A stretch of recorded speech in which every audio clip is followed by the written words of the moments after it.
दोस्तों नमस्कार, जय श्री कृष्णा।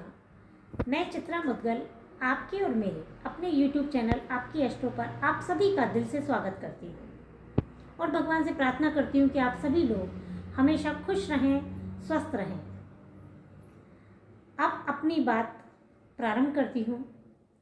आज हम जो टॉपिक पर बात करने वाले हैं वो एस्ट्रोलॉजी से थोड़ा अलग हो सकता है, लेकिन हम आपको हमेशा बोलते हैं कि हमें हमेशा अपने जो कर्म हैं उन पर ध्यान देना है, पॉजिटिव रहना है, क्योंकि हमें पता होता है कि जैसा हम कर्म करते हैं हमें वैसे ही फल भोगने हैं जब भी समय आता है।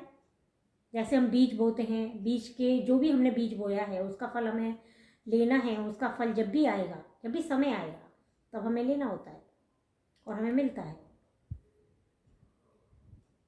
क्योंकि मैं हमेशा यही बोलती हूँ कि धर्म के रास्ते पर हम कितना भी चल रहे हैं, कितनी भी पूजा पाठ कर रहे हैं, मंदिर जाएं, हम सारी चीज़ करते हैं।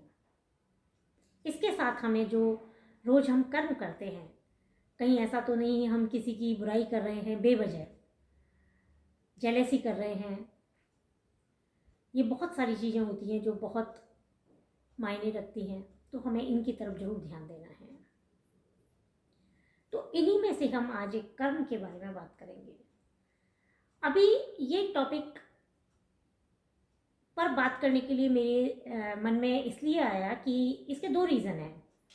अभी थोड़े दिन पहले मेरे पास एक क्लाइंट आई थी, तो वो ये बोल रही थी कि मेरे 3 बेटियां हैं, अब मैं ये चाहती हूँ कि मेरे बेटा हो जाए।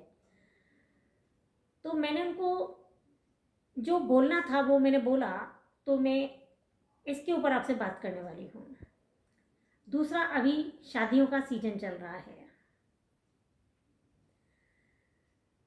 तो जब भी किसी भी लड़की की शादी का हमें न्योता आता है, कार्ड आता है, आप सभी को भी आता है, तो मैं ऐसा सोचती हूँ कि हम जो भी ज़रूरतमंद लोग हैं उन्हें हम कन्यादान जरूर करें।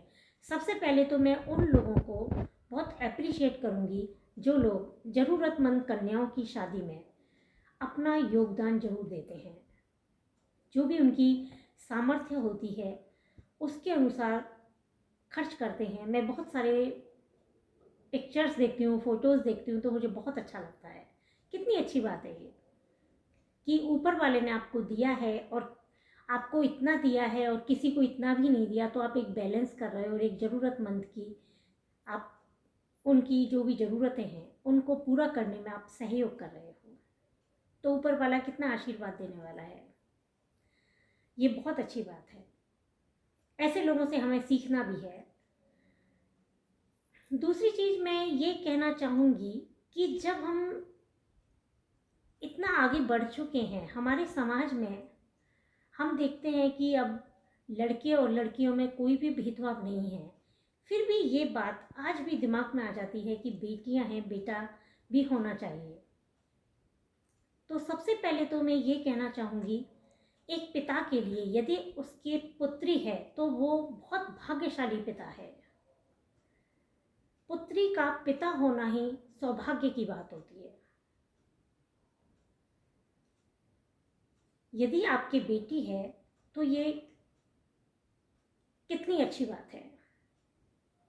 मैं यहाँ कई बार ये सोचती हूँ, जैसे अभी शादियाँ हो रही हैं और हम कन्यादान करते हैं, तो जब भी किसी व्यक्ति की शादी होती है उसके घर में जो भी पत्नी आती है तो उनके पिता ने भी तो उनको कन्यादान किया होता है। और हम जैसे शादियों में अभी खाना खाने जाते हैं तो हम भी कोई फंक्शन करते हैं, जब हम भी उन्हें इनवाइट करते हैं, या हम जब भी कहीं भी हम भोजन ग्रहण करते हैं तो हम उन्हें कुछ भी, जो भी हमारी सामर्थ्य होती है उसके अनुसार हम उन्हें गिफ्ट जरूर देते हैं ना। तो मैं यहाँ ये कहना चाह रही हूँ कि जब भी किसी व्यक्ति की शादी होती है और जो पत्नी के रूप में वो कन्या का दान लेता है, तो जब हम दान लेते हैं तो हमें कभी दान करना भी तो है।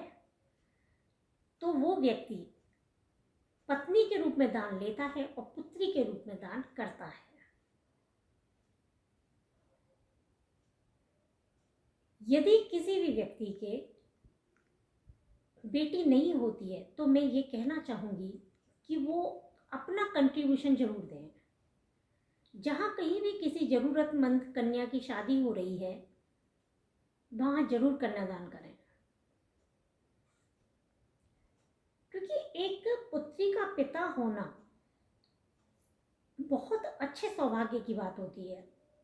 और उसके ऊपर कि बेटी है, बेटा होना चाहिए, भ्रूण हत्याएं होती हैं, कितनी कैसी बात है ये। आप मेरी बात से समझ पा रहे होंगे। जब एक पुत्री पैदा होती है तो वो अपने कुल की तो रक्षा करती ही है, वो दूसरे के कुल को बढ़ाने वाली होती है।